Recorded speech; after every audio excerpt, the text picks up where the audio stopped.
ভালো মন্দ নিয়েই কিন্তু জীবন, কিন্তু এই যে বিপদ কখন কিভাবে আসে কেউ কিন্তু বলতে পারে না। গুড মর্নিং সবাইকে, আমি বৃষ্টি, আমার ছোট্ট পরিবারে তোমাদেরকে ওয়েলকাম আর অনেক অনেক ভালোবাসা। সকাল সকাল চিনি ঘুম থেকে উঠেই আমাকে আগে গুড মর্নিং বললো।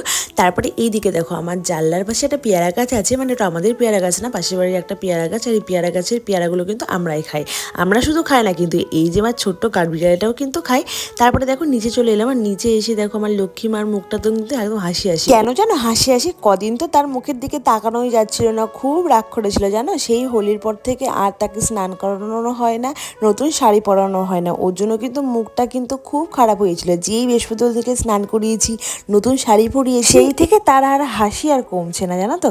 এই যে দেখো রান্না বান্না তো করে নিলাম, যেহেতু আজকে কিন্তু শনিবার, চিনির হচ্ছে 11:30 থেকে পড়া, ওর জন্য আগে খিচুড়িটা রান্না করে চিনিকে কিন্তু ওকে খাইয়ে দিলাম। আর আজকে যেহেতু নিরামিষ, রান্না বান্না তো আছেই, কিন্তু সেরকম রান্না বান্না করিনি আজকে, শুধু চাল কুমড়ো ভাজা করেছি আর আলু পটলের তরকারি করেছি। রান্না বান্নাও হয়ে গেছে, চিনিকে খাওয়ানোও হয়ে গেছে। তারপরে কিন্তু ছাদে চলে এসেছিলাম। কেন জানো, এদিকে দেখো কি হাওয়া দিয়েছে, আর খুব মেঘও করেছে। কিন্তু এই হাওয়া এত দিয়েছে, এই মেঘটাকে একদম সরিয়ে নিয়ে চলে গেছে, আর বৃষ্টি হয়নি জানো তো।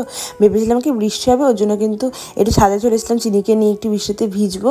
আর এদিকে দেখো বৃষ্টি হবে বলে সেই ভয়ে কিন্তু সব ফুল তুলে নিচ্ছি, যেহেতু বৃষ্টি হলে আবার পরে যদি না আসতে পারি ওর জন্য। আর বৃষ্টি হলে পরে ফুলগুলো একটু নষ্ট নষ্ট হয়ে যাবে, ওর জন্য কিন্তু দেখো ফুলগুলো তুলে নিলাম। তারপরে ওই করতে করতে কিন্তু 11:30 বেজে যায়। চিনিকে এখন পড়তে দিয়ে এলাম, পড়তে দিয়ে এসে এদিকে একটা কুরকুরে নিয়ে এসেছিলো তোমার দাদা ভাই কালকে রাত্রেবেলা। আমি বলেছিলাম আমার না খুব ভালো লাগে কুরকুরেটা খেতে, ওর জন্য চিনিকে পড়তে দিয়ে এসে তারপরে কিন্তু কুরকুরেটা খেলাম। তবে তোমার দাদার সাথে বেরিয়েছিলাম একটুখানি সিঙ্গারা বানানো শিখতে।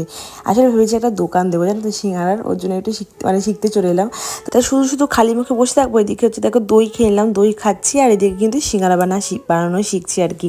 তো দই শুধু খাইনি, দইও খেয়েছি। এদিকে হচ্ছে লট চমচমও নিয়েছিল, সেটাও কিন্তু খেয়ে নিলাম। তারপরে তো সিঙ্গারা বানানো শিখে এসে এদিকে বাড়িতে চলে এসে স্নান টান সেরে নিয়েছি। চিনিও স্পোর্ট থেকে চলে এসেছে, কিন্তু চিনি ছুটি হতে তো 2টোই বাজে। কিন্তু চিনিকে স্নান টান করি একদম রেডি করিয়ে দিয়েছি, আর এখন আমরা নিচে যাব খাওয়া দাওয়া করতে।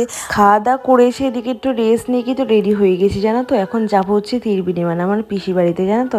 পিসোমশাই হঠাৎ করে একটা অ্যাক্সিডেন্ট হয়ে যায়, পিসোমশাইকে দেখার জন্য আর কি যাবো। তারপরে কিন্তু এদিকে দেখো চিনির ভাইকে কিন্তু নিয়ে নিয়েছি, আবার কেমন করে নিয়েছি জানো, ঘুম পাড়িয়ে নিয়েছি। ঘুম পাড়িয়ে চিনির পাপার হেলমেটে করে কিন্তু এখন যাচ্ছে চিনির ভাই।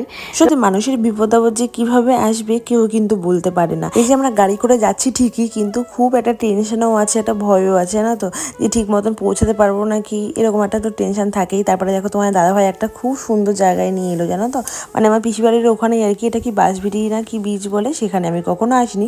পিসি বাড়িতে এসেছি ঠিকই, কিন্তু পিসি বাড়িতে কোথাও ঘুরতে যাইনি জানো তো। তারপরে যাই হোক, এদিকে দেখো আমরা চলে এলাম ফলের দোকানে। ফলের দোকানে এসে এদিকে